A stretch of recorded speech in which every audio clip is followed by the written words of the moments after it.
حضور قرآن نے نہیں بتایا. قرآن نے تو بھائی آپ مجھے بتائیں ملت مسلمہ قرآن پر پہلے ایمان لائے یا رسول پر؟ ایمان پہلے کس پر لائے؟ ایمان رسول پر پہلے لائے نا. پہلے رسول کو رسول مانا, صادق مانا, امین مانا, سچا مانا, تب اس نے جو کچھ کہا اسے آپ نے قرآن مانا. آپ کی حیثیت تو یہ ہے کہ نہ آپ نے جبریل کو آتے ہوئے دیکھا, نہ فرشتے کو جاتے ہوئے دیکھا, نہ وحی کو آتے ہوئے دیکھا. کسی صاحب عقل نے آپ سے آج تک پوچھا کہ بھائی اگر جبریل پہلی مرتبہ آیا تھا تو پھر وہ آپ کے سامنے تو نہیں آیا تھا؟ پیغمبر مکے کی زمین میں تو نہیں تھے, مکے کے کسی گھر میں تو نہیں تھے. پیغمبر تو مکے کی ایسی پہاڑی پر تھے جو زمین سے 3000 فٹ کی بلندی پر تھی, وہاں جا کر عبادت کیا کرتے تھے. آپ ہی نے لکھا ہے, آپ ہی نے تو لکھا ہے کہ مکے کی ایک پہاڑی پر جا کر پیغمبر عبادت کیا کرتے تھے. اس پہاڑی کو ہم دیکھ کر آئے ہیں, 3000 فٹ کی بلندی پر وہ غار ہے جہاں میرا رسول جا کر عبادت کیا کرتا تھا. بھئی عبادت کہاں کیا کرتے تھے؟ جب 40 برس کے بعد نبی بنے تو عبادت کس کی کرتے تھے؟ توجہ توجہ توجہ, یا علی یا علی, صلوات دے دینا محمد آل محمد کا. ذرا دیکھیں نا ذات تو بھائی کس کی عبادت کیا کرتے تھے, کیا پڑھا کرتے تھے؟ اور اگر خود کچھ اور پڑھتے تھے, ہم سے کہا الحمدللہ رب العالمین پڑھو. اللہ جانے یہ جملہ آپ غور فرمائیں گے یا نہیں. خود کچھ اور پڑھا کرتے تھے نماز میں, اور سارے مسلمانوں سے کہا کہ الحمدللہ رب العالمین کے بغیر کسی کی نماز ہی نہیں ہوتی. تو کیا رسول کے قانون بدلتے رہتے ہیں؟ آپ کو پتا کیسے چلا؟ یہ عبادت جو پیغمبر کیا کرتے تھے, کئی رات عبادت میں مصروف رہا کرتے تھے. آپ نے خود لکھا ساری رات عبادت کیا کرتے تھے.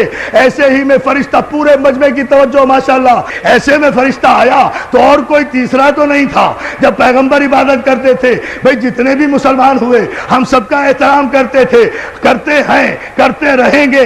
جتنے بھی مسلمان ہوئے, ظاہر ہے بڑی منزلت ہے ان عظیم المرتبہ انسانوں کی جو کافر سے مسلمان ہو گئے, ہم تسلیم کرتے ہیں. لیکن جتنے بھی کافر مسلمان ہوئے ہیں عزیزان محترم, وہ بقول آپ کے اعلان رسالت کے بعد مسلمان ہوئے ہیں نا.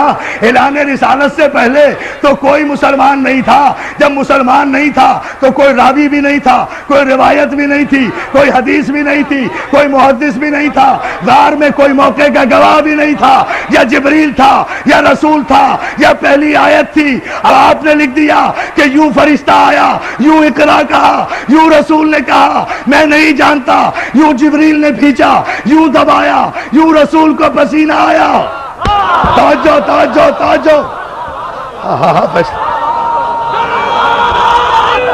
حیدری. وہاں تو یا جبریل تھا یا رسول, تیسرا کوئی ہے نہیں. تو یہ سارا واقعہ راوی کو کس نے بتایا؟ جبریل نے. یہی تو فرق ہے امتی میں اور رسول میں, کہ بشر پر اگر فرشتہ نازل ہو جائے تو سانس بھی نہیں لینے دیتا. توجہ توجہ توجہ توجہ, درس دیکھے نا, زمین پر آنے کی مہلت بھی نہیں دیتا. توجہ ہے نا عزیزان محترم؟ زمین پر ہو تو آسمان پہ جانے کی نوبت نہیں دیتا, آسمان میں ہو تو زمین پر آنے کی نوبت نہیں دیتا. اور میرا رسول وہ ہے کہ جس پر 23 برس میں 23,000 مرتبہ فرشتہ نازل ہوا. سلام کرو ثبات قلب معصوم کو کہ جس کے قلب میں نہ جنبش ہوئی, نہ لغزش ہوئی, نہ حرکت ہوئی. اس لیے کہ فرشتہ جو ہے وہ بھی تو معصوم ہے نا, کہ اس وقت غار میں کوئی نہیں تھا رسول کے علاوہ اور جبریل کے علاوہ, اور پیغمبر غار سے اتر. پورے مجمع کی توجہ, پیغمبر غار سے اترنے کے بعد نہ کسی محلے میں گئے, نہ کسی دوست کے پاس گئے, نہ کسی بت پرست کے پاس گئے, نہ کسی کافر کے پاس گئے, نہ کسی مشرک کے پاس گئے. پیغمبر سیدھے, آپ نے لکھا ہر سیرت کی کتاب میں ابن ہشام سے لے کر شبلی نعمانی تک ہر ایک کی کتاب اٹھا کر دیکھیں، سب نے لکھا کہ پیغمبر سیدھے جناب خدیجۃ الکبریٰ کے پاس گئے ہیں، فاطمہ کی ماں کے پاس گئے ہیں، سارا واقعہ انہیں بتایا ہے کہ پہلی آیت کی شان نزول کیا تھی۔ تو میں یہ نہیں دیکھوں گا کہ راوی کیا کہہ رہا ہے، اس سے احترام رسول مجروح ہوتا ہے۔ مجھے تو یہ بتاؤ کہ خدیجۃ الکبریٰ نے کیا کہا، جو ہے جائے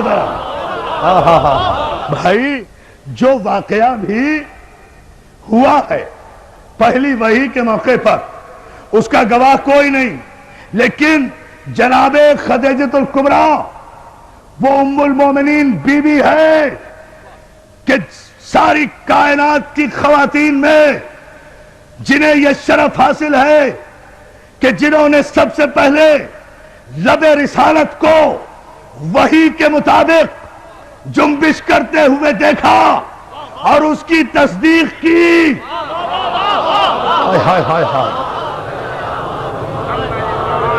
جناب خدیجۃ الکبریٰ وہ خاتون ہیں کہ جنہوں نے اس وقت تصدیق رسالت کی جب کوئی تصدیق کرنے والا نہیں تھا۔ تو اس پہلی آیت کی راویہ یا تو خدیجۃ الکبریٰ ہوں گی، یا ابو طالب ہوں گے، یا جبریل، یا رسول۔ ان چاروں میں سے مجھے بتاؤ کس نے روایت کی کہ جبریل نے جب اقرا کہا تو پیغمبر نے کہا میں پڑھا لکھا نہیں ہوں؟ کمال ہے۔ آپ مجھے بتائیے کہ اگر یہاں بھی میرے پیغمبر کی تو توہین نہیں ہوئی، بھئی پیغمبر کو کہا نا جبریل نے اقرا، اگر معاذ اللہ پیغمبر نے کہا کہ میں پڑھا ہوا نہیں ہوں تو غلطی کس کی؟ بھئی مجھے پاک محرم ایسوسی ایشن کے نقیر رضوی صاحب نے اور ان کے اراکین نے کہا کہ آپ نشتر پارک میں مجلس پڑھیے، انہوں نے کہا میں نے وعدہ کر لیا، میں آ کر ممبر پہ بیٹھ گیا، مجمع اتنا ماشاءاللہ سامنے ہے، اب بیٹھ کر بولتا ہی نہیں، مجمع کہہ رہا ہے مولانا پڑھیے، میں کہوں میں بھائی ان پڑھ ہوں، میں تو پڑھا ہوا نہیں ہوں، تو سارا مجمع پاک محرم کے سر ہو جائے گا نا کہ بھائی ان پڑھ کو لا کر ممبر پہ بٹھا کیوں دیا؟ توجہ توجہ توجہ توجہ، سارا مجمع سر ہو جائے گا نا کہ جب یہ پڑھنا نہیں جانتا تھا تو اسے ممبر پر لا کر، بہت توجہ، ممبر پر لا کر بٹھایا کیوں؟ مجھے پھر بھی کچھ نہیں کہے گا، یا بلانے والے کی خطا یا بھیجنے والے کی خطا۔ بھائی یہ تو اللہ سے پوچھو کہ جب وہ پڑھنا نہیں جانتا تھا تو پھر جبریل کو بھیجا کیوں کہ پڑھو؟ اب میں جملہ کہوں گا تاریخی اور آپ کی توجہ چاہوں گا۔ جبریل کو کہا کیوں جو پڑھنا نہیں جانتا تھا؟ تو جبریل کو بھیجا کیوں کہ جا کر کہو کہ پڑھو؟ تو بات کس پر آ رہی ہے؟ خدا کے لیے شریعت اور معصوم کے فلسفے کو سمجھو۔ پہلی آیت ہی کی معنی و مفاہیم جن کے سمجھ میں نہیں آئے اور شان نزول سمجھ میں نہیں آیا، انہیں کیا پتا کہ شریعت کیا ہے اور بادشاہت کیا ہے؟ صلوات علی محمد آل محمد۔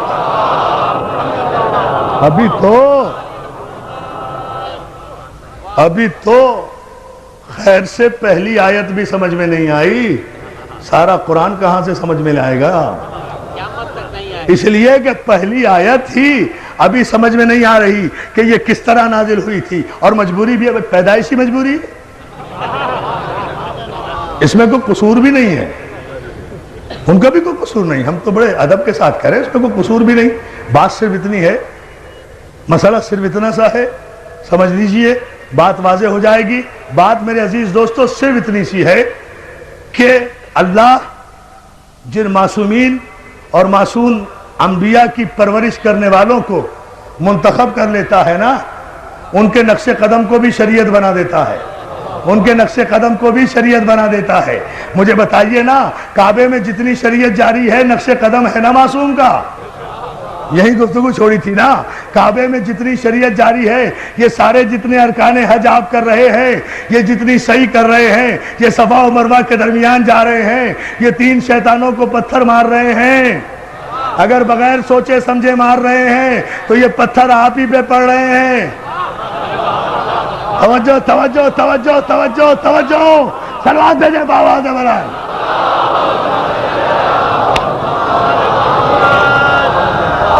اگر فلسفہ حج سے آگاہی نہیں، یہ سب کچھ کیوں کر رہے ہیں؟ کیوں؟ کچھ ابراہیم نے ایسا کیا، کچھ اسماعیل نے کیا، کچھ اسماعیل کی ماں نے عمل کیا. خدا نے باپ کے عمل کو بھی شریعت بنایا، بیٹے کے عمل کو بھی شریعت بنایا، معصوم نبی کی ماں کے عمل کو بھی شریعت بنایا.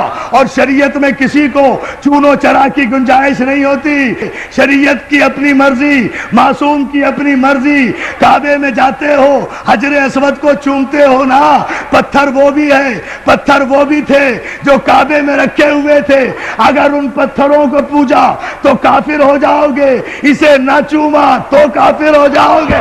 لاؤ شریعت کا استعمال. بولو شریعت پر کو توجہ ہے میرے دوستو. جب آپ اتنے انہماک سے اور اتنی محبتوں سے سماعت فرما رہے ہیں تو پھر ذرا سا اس کی وضاحت بھی سن لیجئے، یہ زحمت بھی گوارا کر لیجئے. عزیزان محترم، جتنے پتھر تھے، پتھر کے خدا بنا کے رکھے تھے، سب کو نکال دیا گیا، اس کو لگایا گیا. پتھر وہ بھی، پتھر یہ بھی. جنس میں فرق نہیں ہے. اب ذرا سا علمی مرحلہ ہے، اسے سمجھ لیں آپ، تھوڑا سا غور کریں، نتیجہ سامنے آئے گا. جنس میں فرق نہیں ہے. ایک کو ہٹا دیا گیا، ایک کو لگا دیا گیا. 360 کو ہٹا دیا گیا، ایک کو لگا دیا گیا. چلیے بات باتیں کر دوں، ٹھیک ہے نا. ایک کو لگایا گیا، اس کے ان کے آگے سر جھکایا تو مشرک ہو جاؤ. اسے نہ چوما تو ارکان حج مکمل نہیں ہوتے. یہاں تک ارکان حج میں شامل ہے کہ اگر بھیڑ اور رش کی وجہ سے حجر اسود تک نہ پہنچ سکو تو دور ہی سے اپنی ہتھیلی حجر اسود کی طرف کر کے اپنی ہتھیلی کو چوم لو.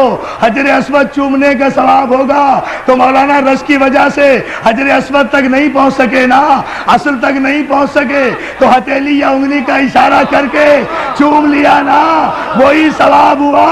تو اور ہم کیا کرتے ہیں؟ ہم بھی تو مجلس کے بعد اگر کربلا نہیں پہنچ سکتے تو انگلی کے اشارے سے السلام علیکم یا علی یا علی یا علی. محمد آل محمد پر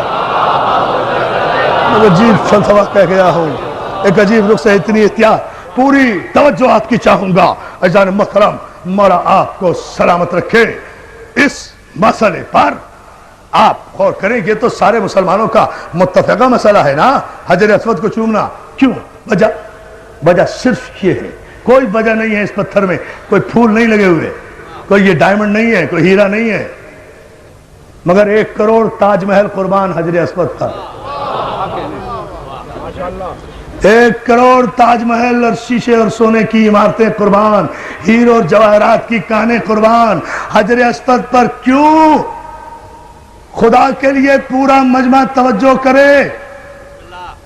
اس لیے کہ میں اپنی تقریر پر اب توجہ نہیں دلوا رہا، میں قیامت کے شعر پر آپ کو متوجہ کر رہا ہوں جو بر وقت مولا کی مدد سے مجھے یاد آیا. عزیزان محترم، کوئی وجہ نہیں ہے، وجہ صرف یہ ہے. اب سمجھ لیں آپ، شریعت بھی سمجھ میں آ جائے گی، معصوم بھی سمجھ میں آ جائے گا. علی نے توڑ کر بت، کوئی دلیل نہیں ملتی، یہ شریعت میں شامل کیسے ہو گیا؟ علی نے توڑ کر بت حجر اسود کو دیا بوسا. ٹھہرو بیٹا، ٹھہرو نہیں. علی نے توڑ کر بت حجر اسود کو دیا بوسا. کہیں بگڑی، کہیں پر بن گئی تقدیر پتھر کی. یا علی یا علی یا علی.